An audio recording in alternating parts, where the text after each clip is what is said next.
Good morning. The Robert Wood Johnson Foundation is the nation's largest philanthropy dedicated solely to improving health and healthcare in the United States. Our vision is to work with partners to create a culture of health in this country, which means that everybody has a fair and just opportunity to live out their full health potential. I think one of the things we've realized is that having access to safe, stable, and affordable housing is really foundational for good health. Additionally, we're seeing that housing policies, both of the past and the present, have created conditions that have led to the health inequities that we see today. So housing policy leading to health inequity. Today, we want to talk about a housing equity issue that may be a little less known to all of you. It's called tangled title. We have two amazing leaders with us today from San Antonio, Fernando Godinez and Roger Enriquez. Fernando, I want to start with you. Tell us a little bit about the work of the Mexican-American Unity Council. Sure.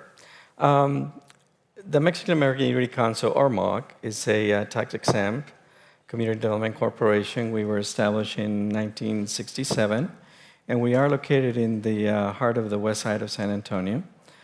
We are a multi-service organization with a 50-year mission of strengthening our communities through affordable housing, education, and economic development.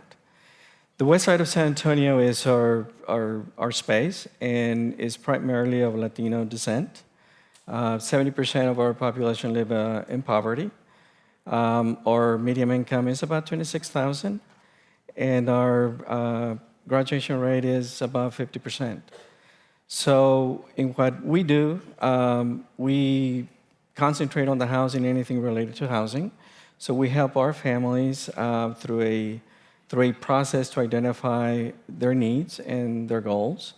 And so it was through this process that we identify this broken system of transferring ownership and wealth. And so what we discovered is that through education, educating our clients of what not to do, is that we can transfer that wealth. And so we've concentrated on that piece. That's great. Roger, I want to turn to you and ask, help us put this tangled title issue in the context of San Antonio as a whole. Sure. So one of the things is that in this community that Fernando is describing, a long, traditional Latino community, you have folks who have acquired property, but through inheritance. But the legal procedures in order to be able to get title can be burdensome, and many of them did not follow the exact protocols necessary to be able to do that. So what ends up happening is you have folks that live in the home who don't have legal ownership in the home.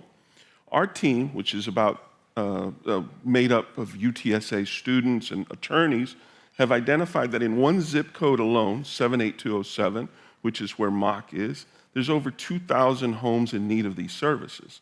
And so we have been working with MAC in order to be able to reach these folks.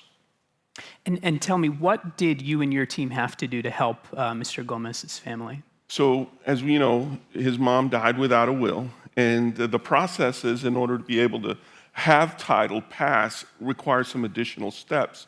We had to identify a couple folks in the community who were familiar with the home or with the family, and they ended up creating the documents necessary to establish the heirs, and then we simply executed a gift deed in favor of the Gomez brothers who were still alive. And so this was one mechanism by which we were able to do, but we have others as well, depending on the circumstances. And I know you had spoken as well about how when you first started this work, the city said, there are some organizations that you could work with. How did you sort of take that advice? Yeah, so I think in the initial stages, folks said, why don't you use sort of pro bono legal or legal aid folks? But we knew that people were just not going to be comfortable. When people go to MAC, it's as if they're at their kitchen table talking to a trusted friend. And that's really the service that we need. Because many of these folks don't need judgments, they need help. Fernando, back to you. This idea of cultural trust, I know it's so important to the work that MALC does. Tell us why that's so significant for the communities you serve. It's an important element. We serve multi-generational, multi-language families with different needs. And so what they get from MALC is that, or other organizations actually, is that, you know, if you go to them, you get an 800 number, you get a directory, and that you're all over the city chasing these services. With MALC, you get an open door. You get a person that knows the culture and knows the language. Our services is a one-stop shop, and they're free. And so we've been successful at attracting the families through that process. Yeah, and in this particular climate that we have currently for immigrant families. Yeah, I mean, our communities are living in fear, and in fear of sharing personal information. So we don't ask for what we don't need. We definitely have the trust of the community. We've been in the community for 50 years. If they don't need us today, they'll need us tomorrow, and we're at the same address. So they definitely come back year after year seeking help. That's so important. Roger, we have a group of city leaders here. What should they think about as they are here and then head back home in terms of addressing Tangle Title? Well, they're in circumstances similar to San Antonio, who's basically staring down the barrel of an affordability crisis. By 2050, demographers project that San Antonio's population will nearly double to nearly 3 million folks. So this initiative is really an attempt at curbing gentrification.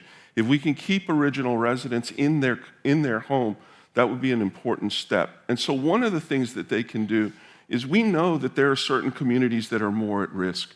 They should take a very targeted, very strategic approach, find out where those communities are and direct the services there. 2, they should think about things to lower the cost of recording title and any of those circumstances that make it burdensome. And 3, we are actually instituting things like mobile clinics, mobile city clerk offices that go into the communities and help people with doing either basic research on the title or actually even recording titles there in this mobile city clerk's office. So again, these are just some of the things that could help. And I know that based on experiences in San Antonio, you and your team are also assisting leaders in Dallas put some of the same types of solutions in place.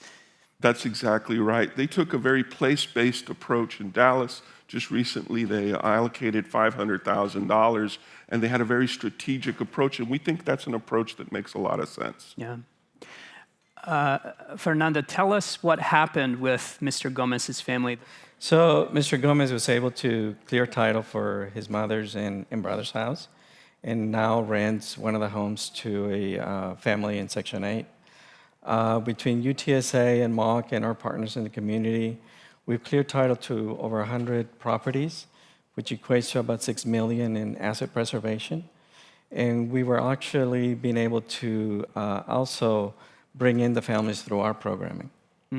That's amazing. So 100 families and $6 million in preserved assets. And I know the work continues every day. Well, I want to thank you for being here, thank the audience, and say if you want more information about our work on housing, visit rwjf.org. And to learn more about MALC's work, mauc.org. Thank you. Thank you.